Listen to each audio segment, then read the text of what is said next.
our protein. How we get our protein is very interesting. We say you need protein to be strong. It is true, you do. Like as a horse, yeah? Imagine a horse. It's a strong animal, doesn't eat any meat. So how do they get meat? I mean, how do they get protein? How do cows get protein? How, you know, that's interesting. So let's look at that. This is our digestive system, or part of it. We have microflora in our intestinal tract.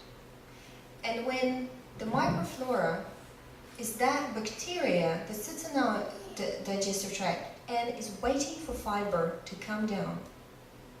So when the fiber comes down, it turns it into amino acid. It actually produces amino acids that are vital for us. And those amino acids are then taken to the liver, and that's where we produce our protein. That's perfect for us. It's just designed for us. If you don't understand, can you raise your hand?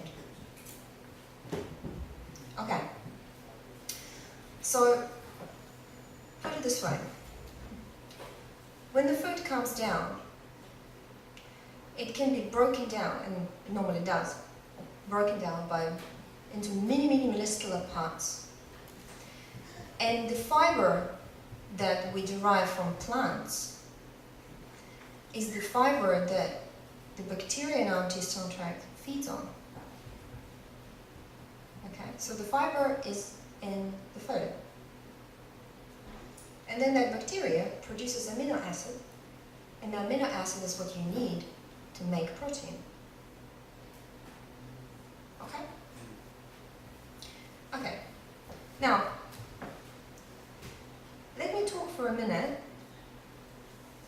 about what happens when you have antibiotics. That's an interesting one. You see how at the end, just let me point to it, just here, there's this little thing called appendix. Yeah? So the appendix is where people were saying, well, you know, appendix is really for nothing. It's just a part of the body that we don't really need. It gets blocked. We should remove it. You know, just really, you know. So what they've done is the Chinese people, they thought, okay, you know, let's do it on babies. Let's remove it early enough so that we can see what happens. So they did. By the age of 7, 90% of those children were had cancer, and digestional cancer. So there must be something that this thing does, that there's a function to it. Now, in fact, recently, American scientists have discovered that the appendix has its own function, and what it is, it's a lab where you keep the reserve of your cells, your digestive bacteria that sits in there. So the appendix has this, and it has a little clamp. I don't know if I have, it's like a plug. I don't have a picture of that, but if you imagine a little plug that is normally open, but then as the food goes through, and then the body receives a signal, hey, we've got antibiotics coming, the plug goes closed. The antibiotics can go through, everything gets cleared eventually, and then the body goes, it's safe, let's open it up and repopulate the intestines. And that's what happens. And so the intestines get repopulated with your good bacteria, your initial bacteria, and things like probiotics and things like that, they say they help you. It's a transitional bacteria, really. The key thing is in your appendix. Now, what happens when people remove their appendix? Can you imagine what that's like? Because the body has no reserve now, so it takes forever for them to recover anything. In fact, they might never recover their digestive health. So the question I have for you, what is really digesting our food? What is really, like, when we think about it, it's like a pipe with the stomach acid, right? Bacteria that digest the food. Yeah, but what is the, because bacteria is kind of a bit lower in the intestines, right? So, but in the stomach, what happens there? Because we only have stomach acid in there, we don't have anything else. So, that guy with the frog on the right is a Professor Uganev. He's a Russian scientist. In the 1970s, he was doing a series of experiments where he took 2 jars of stomach acid, and then one of same stomach acid of a predator, okay, predator. So very potent. And in one he's put a living frog, and in the other he's put a cooked frog. Now, why he was doing it, let me just take you a little bit back. He was doing this because they've come across this piece of research where it said that when you give the body a raw cabbage, or like raw vegetable, or fruit, or whatever raw, it has no reaction to it in comparison to a cooked one, the same product, cooked product, that generates a reaction to it as if you were eating cyanide. They're like, what? How can that be? Because these are white cells, they're just replicating, creating immune complexes and trying to defend the body. So why is that the same product but having such a different result? So they said, okay, let's just look at the, take the predator's acid and see what that does. Because they were really interested in what's digesting the food. So okay, they took the living frog and the cooked frog. The stomach acid is the same. So where the living frog is, where the cooked frog is, there's this, acid is just attacking the surface and you have this chipping away going on, quite slow. Now, where the living frog was, there was some time before that happened, but the living frog completely disappeared. Nothing happened to cooked frog, it just stayed there. Now they were like, so what is digesting it? Interesting question, isn't it? So what's digesting it? I'll tell you. Our cell, every living thing in the world has, in the cell structure, has a little pockets called lysosomes. And in each lysosome there are a thing called enzymes. You've probably all heard of enzymes, it's kind of been beaten over word. But what those enzymes do is when those lysosome pockets get opened by your stomach acid, because that stomach acid just can go through everything. So when that happens, the enzymes come out and start disassembling the food therein. So in a literal sense, the frog, the living frog, has digested itself. Right?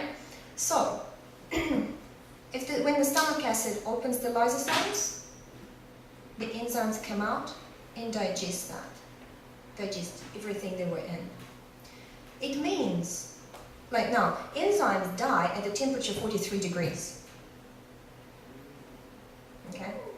So every plant in the world, when you heat that over 43 degrees, all the enzymes die. So when we eat that cooked plant, there are no enzymes there. So if you're eating raw food, when you were eating raw living plant, it would digest itself with no input from you, with no energy spent on that from you. Now when cooked food comes in, we have an interesting thing going on in the body. We have a gland that produces enzymes. And those enzymes are decided by the body what function to give. One function is a digestive function, and another one is immune, detoxifying function. So the body says, hey, there's cooked food coming in, we should really produce enzymes to help digest this food, otherwise we can't break it down. But the problem is, we have only a limited number of those enzymes. It's like a bank. So when the child is born, they have, say, a couple of million of enzymes, of digestive enzymes or enzymes of that kind. But by the age of 20, you would be surprised we're 90% depleted. So we start getting sick. We start getting those stress we had problems with. We start putting on weight and things like that. So the body has done its work all this time trying to digest the food, the cooked food you're putting in. And the question is, how do you define what the perfect fuel is for your body? The perfect fuel is supposedly would use all the parts of your digestive system. Yeah? So if we took anything that's cooked, one part of your, or a few parts of your digestive system are not going to be used. One of them is your big intestines, because that's where the fiber gets and amino acids get produced for your consumption, and that is never going to happen. So that large intestine microflora is just going to die off. So that obviously just takes the cooked food out of the picture, right? So, and that's just only one thing I mentioned, that the part that we're not using. The food should be easily digestible, and the plant food, the raw food, digests itself. And should contain fiber, otherwise we won't be able to produce protein. Okay, so the difference between, just so you know, the difference between cooked and raw food is like you have a car and it is a diesel car, but you didn't know. And you went and put petrol in it, and you know it's driving, it's okay, kind of okay, but you just thought it's fine. I mean, it's normal. That's how it's supposed to drive. The only thing you didn't realize is that it's not the right fuel for it. So, say you all of a sudden realized that, you know, that it's not the right fuel, somebody told you, okay, you've cleansed the car, you've put the petrol in, you go, wow, or whatever, diesel, did I say diesel? Yeah. You say, you put diesel and you go, wow, this is amazing.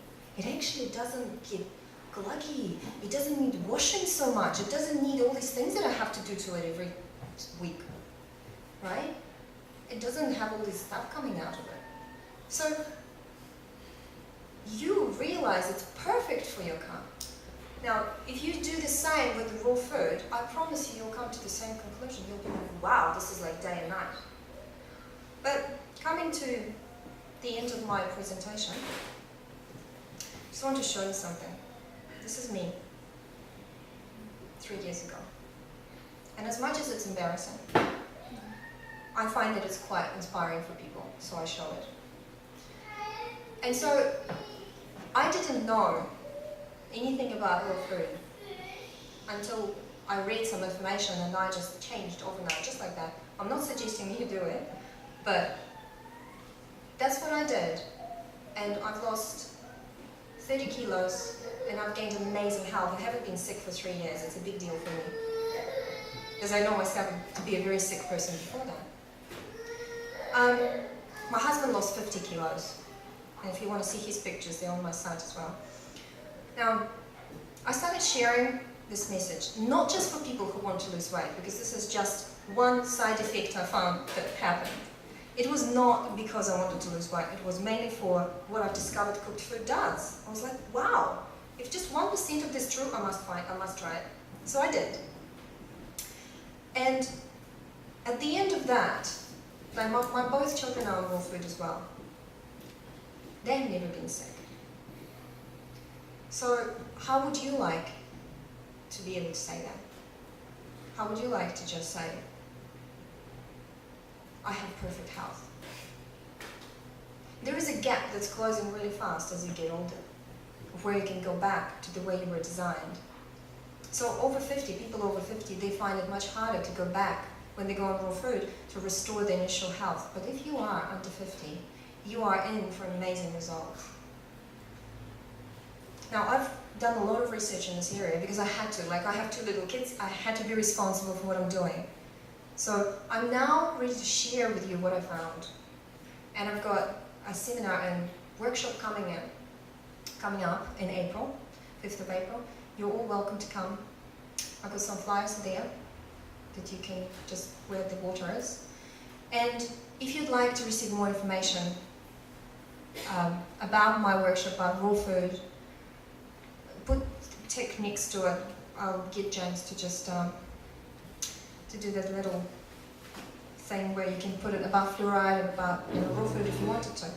Now, in my just give me 1 second. In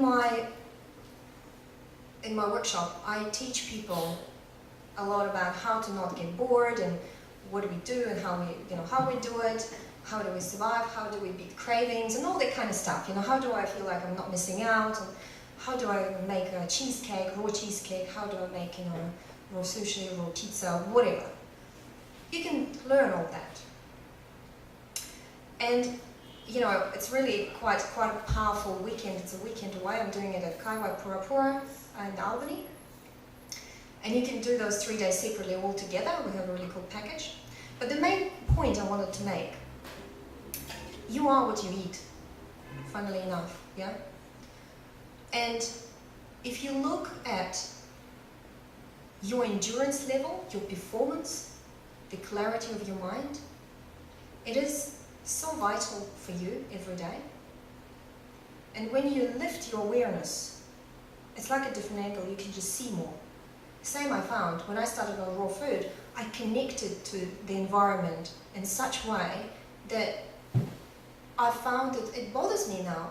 It bothers me how the plants feel, how the animals feel. I start becoming more aware, and people and all that kind of stuff. So I'm inviting you to raise your awareness and be open-minded.